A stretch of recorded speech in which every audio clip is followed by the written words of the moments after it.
అందరికీ హ్యాపీ దసరా. నా బోధ అయితే కంప్లీట్ అయిపోయింది. ఈరోజు టిఫిన్లోకి అయితే నేనైతే మామూలుగా గారెలు వేద్దాం అనుకున్నాను.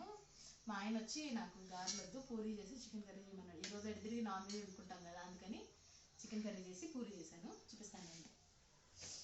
మా ఆయనకి ఎప్పుడు పూరీలు ఇట్లా క్రిస్పీగా ఉంటే నచ్చదు, మెత్తగా ఉండాలన్నమాట. అందుకే ఇట్లా చేసేసి హాట్ బాక్స్లో పెట్టేస్తాను. అప్పుడు మెత్తగా అవుతాయి అన్నమాట. అప్పుడు ఇష్టంగా తింటారు. మీ ఇంట్లో ఏమేమి స్పెషల్ చేసుకున్నారు దసరాకి కామెంట్ చేయండి. ఇదండి, పూరీలోకి చికెన్ చారు అయితే చేశాను. ఇట్లా పులుసుగా ఉంటేనే ఇష్టం అన్నమాట మా ఆయనకి. ఇదే మళ్ళీ మధ్యాహ్నం లంచ్లో కూడా అప్పుడు ఏం చేస్తానంటే ఇదంతా మామూలుగా పొయ్యి పెట్టేస్తే ఇంకో 2 విజిల్స్ పెట్టేస్తే మొత్తం వాటర్ అంతా పోయిద్ది. అప్పుడు మంచిగా రైస్లో తినచ్చు.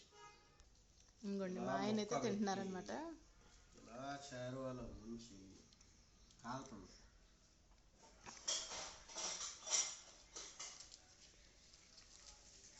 అన్ని కరెక్ట్గా ఉన్నాయి.